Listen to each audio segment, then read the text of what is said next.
ಶುಭೋದಯ ವಿದ್ಯಾರ್ಥಿಗಳೇ, ಈ ತರಗತಿಯಲ್ಲಿ 7ನೇ ತರಗತಿಯಲ್ಲಿ ಪಾಠ 3 ಅನ್ನದ ಹಂಗು ಅನ್ಯರ ಸ್ವತ್ತು. ಇದನ್ನು ಬರೆದಂಥವರು ಜೋಗಿ.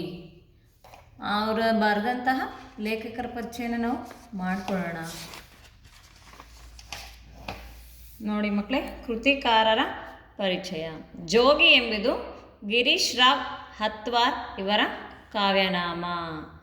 ಜೋಗಿ ಎಂಬುದೇನು ಇವರ ಕಾವ್ಯನಾಮ. ಈಗ ಕುವೆಂಪು ಹೆಂಗೆ ಕಾವ್ಯನಾಮ ಇದೆ ಹೇಳ್ರಿ, ಶ್ರೀರಾಮಾಯಣ ದರ್ಶನಂ. ಹಾಗೆ ಇದು ಈಗ ಬಸವಣ್ಣನವ್ರದ್ದು ಕೂಡಲ ಸಂಗಮ ದೇವ. ಆ ಥರ ಇವ್ರದ್ದು ಜೋಗಿ ಅನ್ನೋದೊಂದು ಕಾವ್ಯನಾಮ.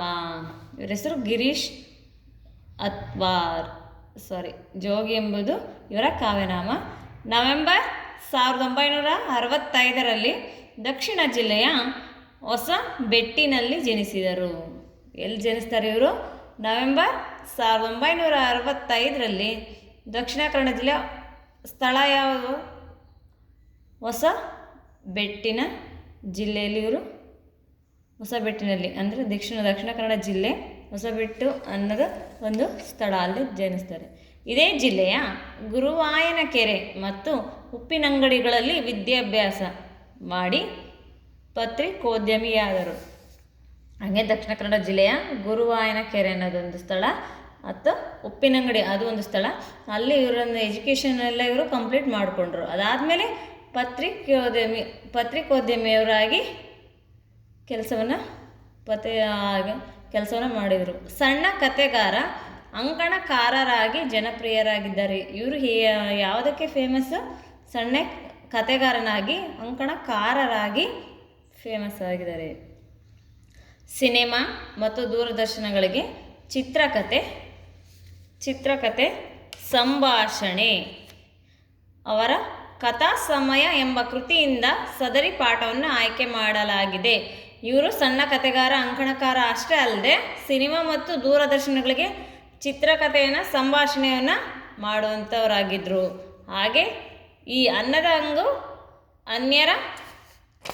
ಹಂಗು ಅನ್ಯರ ಸ್ವತ್ತು ಇದೆಯಲ್ಲ, ಆ ಗದ್ಯವನ್ನು ಇವರ ಕಥಾ ಸಮಯ ಎಂಬ ಕೃತಿಯಿಂದ ಆಯ್ಕೆಯನ್ನು ಮಾಡಿಕೊಂಡಿದ್ದಾರೆ. ಸರಿ ಮಕ್ಕಳ, ಪಾಠಕ್ಕೆ ಹೋಗೋಣ. ಶಲ್ಯ ಮದ್ರ ದೇಶದ ರಾಜನಾಗಿದ್ದ. ಆ ದೇಶದ ಪದ್ಧತಿಯಂತೆ ಆತನ ತಂಗಿಗೆ ಮಾದ್ರಿ ಅನ್ನುವ ಹೆಸರು ಬಂತು. ಮಾದ್ರಿಯನ್ನು ಪಾಂಡು ಮದುವೆಯಾದ. ಹೀಗಾಗಿ ಶಲ್ಯ ನಕುಲ ಸಹದೇವರಿಗೆ ಸೋದರ ಮಾಮ, ಉಳಿದ ಪಾಂಡವರಿಗೂ ಮಾವ. ಶಲ್ಯ ಅನ್ನೋನು ಮದ್ರ ಅಂದರೆ ಒಂದು ದೇಶದ ಹೆಸರು. ಆ ದೇಶದ ರಾಜ ಯಾರು? ಶಲ್ಯ. ಆ ದೇಶದ ಪದ್ಧತಿಯಂತೆ ಅವನ ತಂಗಿಗೂ ಸಹ ಮದ್ರ ಅನ್ನೋದನ್ನ ಮಾದ್ರಿ ಅನ್ನೋ ಹೆಸರು ಬಂತು. ಮಾದ್ರಿಯನ್ನು ಪಾಂಡವರಿಗೆ ಕೊಟ್ಟು ಮದುವೆ ಮಾಡ್ತಾನೆ. ಮದುವೆ ಆದಮೇಲೆ ನಕುಲ ಸಹದೇವರು ಇರ್ತಾರಲ್ವ, ಅವರಿಗೆ ಶಲ್ಯ ಏನಾಗಬೇಕು? ಸೋದರ ಮಾವ ಆಗಬೇಕು. ಪಾಂಡುಗೂ ಸೋದರ ಮಾವ ಆಗಬೇಕು, ಹಾಗೆ ನಕುಲ ಸಹದೇವನಿಗೂ ಸೋದರ ಮಾವ ಆಗಬೇಕು. ಕುರುಕ್ಷೇತ್ರ ಯುದ್ಧ ಶುರುವಾದಾಗ ಶಲ್ಯ ಪಾಂಡವರಿಗೆ ನೆರವಾಗುವುದಕ್ಕೆ ತನ್ನ ಅಗಾಧವಾದ ಸೇನೆಯನ್ನು ತೆಗೆದುಕೊಂಡು ಉಪಪ್ಲಾವ್ಯ ಎಂಬ ಪಟ್ಟಣದತ್ತ ಹೊರಡುತ್ತಾನೆ. ಶಲ್ಯ ಪಾಂಡವರಿಗೆ ಸಹಾಯ ಮಾಡುವುದಕ್ಕೆ ಹೊರಟು ನಿಂತ ಸಂಗತಿ ದುರ್ಯೋಧನಿಗೆ ತಿಳಿಯುತ್ತದೆ. ಆತ ಕೂಡಲೇ ಒಂದು ಉಪಾಯ ಮಾಡುತ್ತಾನೆ. ಕುರುಕ್ಷೇತ್ರ ಯುದ್ಧ. ಮಕ್ಕಳೇ, ನಿಮಗೆಲ್ಲ ಕುರುಕ್ಷೇತ್ರ ಯುದ್ಧ ಗೊತ್ತು. ನೀವು ಇತ್ತೀಚೆಗೆ ಕುರುಕ್ಷೇತ್ರ ಫಿಲಮ್ ಬಂದಿದ್ದೆ ಅಲ್ವಾ, ಬೇಕಾದ್ರೆ ಅದನ್ನು ನೋಡಿ ತಿಳ್ಕೊಬೋದು ಹೇಗಿರುತ್ತೆ ಕುರುಕ್ಷೇತ್ರ ಯುದ್ಧ ಅಂತಂದು. ಅದು ಶುರು ಅಂತಂದರೆ ಪ್ರಾರಂಭ ಆದಾಗ ಪಾಂಡವರಿಗೆ ನೆರವು ಅಂದರೆ ಸಹಾಯ ಮಾಡಬೇಕು ತಾನೆ. ಈಗ ಅವನು ಅವರ ಸಂಬಂಧಿಯಾಗಿದ್ದಾನೆ, ತಂಗಿಯನ್ನು ಕೊಟ್ಟು ಮದುವೆ ಆಗಿದ್ದಾನೆ, ತಂಗಿನ ಮದುವೆ ಮಾಡಿದ್ದಾನೆ ಅಂದರೆ ಮಾವ ಅಂದರೆ ರಕ್ತ ಸಂಬಂಧಿ ಆಗ್ತಾನೆ. ತನ್ನ ಅಗಾಧ ಅಂದರೆ ತುಂಬ ದೊಡ್ಡದಾದಂಥ ಸೇನೆಯನ್ನು ತೆಗೆದುಕೊಂಡು ಎಲ್ಲಿಗೆ ಹೊರಡ್ತಾನೆ? ಯಾರು? ಶಲ್ಯ. ಉಪಪ್ಲಾವ್ಯ ಎಂಬ ಪಟ್ಟಣದ ಹತ್ರ ಹೊರಡ್ತಾನೆ. ಶಲ್ಯ ಏನು ಮಾಡ್ತಾನೆ, ಪಾಂಡವರಿಗೆ ಸಹಾಯ ಮಾಡೋಕ್ಕೆ ಹೊರಟಂಥ ಸಂಗತಿ ಅಂದರೆ ವಿಷಯ ಏನಾಗುತ್ತೆ, ದುರ್ಯೋಧನನಿಗೆ ತಿಳಿಯುತ್ತದೆ. ಅಂದರೆ ತಿಳಿಯೋದಂದ್ರೆ ಗೊತ್ತಾಗುತ್ತೆ. ಈಗ ತಂಗಿ ಗಂಡ ಅಂದಮೇಲೆ ಸಹಾಯ ಮಾಡಲೇಬೇಕು ಅವನು, ಅದೊಂದು ಧರ್ಮ. ಆತ ಕೂಡಲೇ ಒಂದು ಉಪಾಯ ಮಾಡುತ್ತಾನೆ. ಸಾವಿರಾರು ಸೇವಕರನ್ನು ಕಳುಹಿಸಿ ಶಲ್ಯನ ಸೇನೆ ಹಾದು ಬರುವ ದಾರಿಯುದ್ದಕ್ಕೂ ಊಟ, ಉಪಚಾರ, ವಸತಿಯ ವ್ಯವಸ್ಥೆಯನ್ನು ಅಚ್ಚುಕಟ್ಟಾಗಿ ಮಾಡುವಂತೆ ಹೇಳುತ್ತಾನೆ. ದುರ್ಯೋಧನನಿಗೆ ಗೊತ್ತಾಗುತ್ತಲ್ವಾ, ಗೊತ್ತಾದ ಕೂಡಲೇ ಅಂದರೆ ತಕ್ಷಣವೇ ಒಂದು ಐಡಿಯಾ ಮಾಡ್ತಾನೆ. ಸಾವಿರಾರು ಸೇವಕರನ್ನು ಕಳಿಸ್ತಾನೆ. ಕಳಿಸಿದಾದ್ಮೇಲೆ ಏನಾಗುತ್ತಪ್ಪ ಅಂತಂದಮೇಲೆ, ಈಗ ಶಲ್ಯ ಉಪಪ್ಲಾವ್ಯ ಎಂಬ ಪಟ್ಟಣಕ್ಕೆ ತಲುಪೋವರೆಗೂ ಆ ದಾರಿ ಉದ್ದಕ್ಕೆ ಏನು ಬೇಕು, ವಿಶ್ರಾಂತಿ ತೆಗೆದುಕೊಳ್ಳೋಕ್ಕೆ, ಊಟಕ್ಕೆ, ಅವನಿಗೆ ಏನು ಅವಶ್ಯಕತೆ ಇದೆಯಲ್ಲ ಅವೆಲ್ಲ ಅವನಿಗೆ ಸೌಲಭ್ಯಗಳು ದೊರೀಬೇಕು.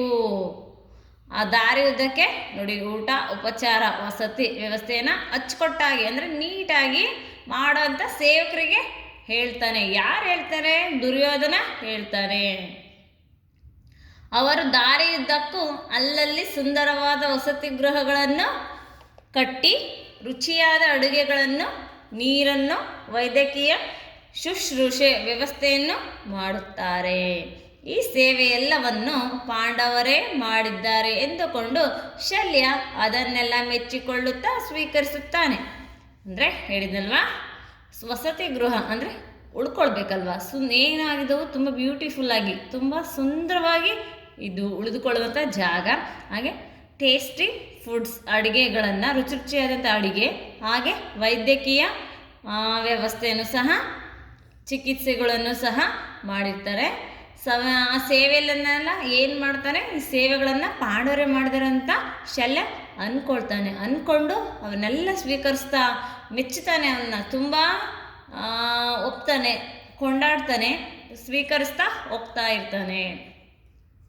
ಇನ್ನೇನು ಉಪಪ್ಲಾವ್ಯ ನಗರ ಹತ್ತಿರವಾಗುತ್ತಿದ್ದಂತೆ ಶಲ್ಯ ತನ್ನ ಸೇವೆಯಲ್ಲಿದ್ದ ಸೇವಕರಲ್ಲಿ ಒಬ್ಬನನ್ನು ಕರೆದು ಹೇಳುತ್ತಾನೆ, ಬಹಳ ಅದ್ಭುತವಾದ ಸೇವೆ ಮಾಡಿದ್ದೀರಿ. ನಿಮಗೆ ನಾನೊಂದಷ್ಟು ಬಹುಮಾನ ಕೊಡಬೇಕು ಅಂದುಕೊಂಡಿದ್ದೇನೆ. ಇನ್ನೊಬ್ಬರ ಸೇವೆಯಲ್ಲಿರುವ ನೀವು ಅವರ ಅನುಮತಿ ಇಲ್ಲದೆ ಕಾಣಿಕೆ ಸ್ವೀಕರಿಸುವುದು ತಪ್ಪು. ನಾನು ಹೀಗೆ ಹೇಳಿದೆನೆಂದು ಹೇಳಿ ನಿಮ್ಮ ದೊರೆಯ ಅನುಮತಿ ಪಡೆದುಕೊಂಡು ಬನ್ನಿ. ಇನ್ನೇನು ಉಪಪ್ಲಾವ್ಯ ನಗರಕ್ಕೆ ತುಂಬ ಸಮೀಪ ಹತ್ರ ಇರ್ತಾನೆ. ಆವಾಗ ಸೇವೆಯಲ್ಲಿ ಇರ್ತಾರಲ್ಲ ಸೇವಕರು ಇರ್ತಾರಲ್ಲ, ಶಲ್ಯ ಏನು ಮಾಡ್ತಾನೆ, ಒಬ್ಬನ ಕರೆದು ಬಹಳ ಅದ್ಭುತವಾದ ಸೇವೆ ಮಾಡಿದಿರ ನೀವು, ನಿಮಗೆ ನಾನೊಂದಿಷ್ಟು ಬಹುಮಾನ ಕೊಡಬೇಕಂತ ಅಂದ್ಕೊಂಡಿನಿ. ಆದರೆ ನೀವು ಸೇವೆಯಲ್ಲಿ ಇರೋದ್ರಿಂದ ನೀವು ನಿಮ್ಮ ರಾಜ ಅನುಮತಿ ಇಲ್ಲದೆ ಕಾಣಿಕೆ ಸ್ವೀಕರಿಸೋದು ತಪ್ಪು. ನಾನು ಈ ರೀತಿ ಹೇಳಿದ್ದೀನಿ ಅಂತ ನಿಮ್ಮ ರಾಜನ ಅನುಮತಿ ಅಂದರೆ ದೊರೆಯ ಅನುಮತಿಯನ್ನು ಪಡೆದುಕೊಂಡು ಅಂದರೆ ತೆಗೆದುಕೊಂಡು ಬನ್ನಿ ಅಂತ ಹೇಳ್ತಾರೆ.